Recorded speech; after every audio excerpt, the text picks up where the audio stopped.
Guatemala, al igual que la gran mayoría de los países del mundo, somos una república. Y una república, el concepto que lo funda es la división de poderes. ¿Por qué? Porque antes de que existieran las repúblicas, lo que existían eran las monarquías o las dictaduras. Y eso lo que hacía era que concentraba el poder ejecutivo, judicial y legislativo de una nación en una persona. Y para dividir ese poder y que no existiera el abuso de una persona ejerciendo todo el poder del Estado, se divide en tres ramas que hoy tenemos nosotros y tienen la mayoría de los países del mundo.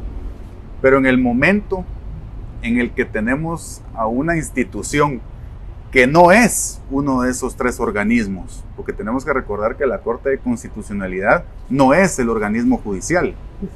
La institución más alta del organismo judicial es la Corte Suprema de Justicia, que es la que tiene la representatividad de ese organismo de Estado. Entonces, cuando tenemos a una institución como la Corte de Constitucionalidad, que no es parte de estos tres organismos, pero que se arroga funciones de esos tres organismos, como lo ha hecho en el pasado, porque sabemos muy bien que en el pasado se ha arrogado para sí misma funciones del Ejecutivo, dictándole cómo debe o no debe de ser su política exterior. Se ha arrogado funciones del organismo judicial, dejando a la Corte Suprema como una corte menor, porque ahora todos los recursos y todos los procesos judiciales del país, no importa si son constitucionales o no, terminan en la Corte de Constitucionalidad. Le han dicho al Congreso cómo debe de legislar, qué debe de legislar y cuándo lo debe de hacer. Entonces tenemos una institución casi de facto paralela a la organización republicana del Estado, que se ha ido arrogando funciones precisamente porque no tiene un contrapeso. Porque la república no solo es la división de poderes, sino que es la creación de mecanismos de contrapeso en la relación de entre los tres. Es decir, entre la relación del organismo ejecutivo y el judicial, cada uno tiene sus facultades, pero también cada uno tiene las herramientas para contrarrestar el poder que legalmente tiene el otro. Igual con el organismo judicial. Es decir, es un juego de pesos y contrapesos. Y cuando tenemos una corte que no es fiscalizada, una corte que no es regulada, que no tiene un contrapeso, en mi opinión, por naturaleza, esa institución es antirrepublicana. Y en el momento en el que no existe un contrapeso en una institución del Estado, esa institución comienza a arrogarse funciones que no solo no le son propias, sino que le son propias a otro. Y no hay un mecanismo de protección o de contrapeso para que eso no siga sucediendo. Y eso es lo que ha venido pasando a través de décadas en la Corte de Constitucionalidad, que como no tienen a alguien, un freno, un contrapeso, alguien que le diga a usted eso no lo puede hacer, entonces la palabra de ellos termina siendo la última palabra.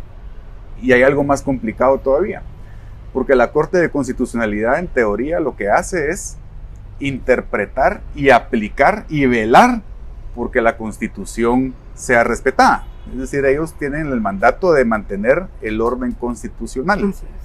Pero en esta ocasión, y no solo en esta, sino en muchas otras, lo que han hecho es interpretar, incluso inventar nuevos artículos de la Constitución.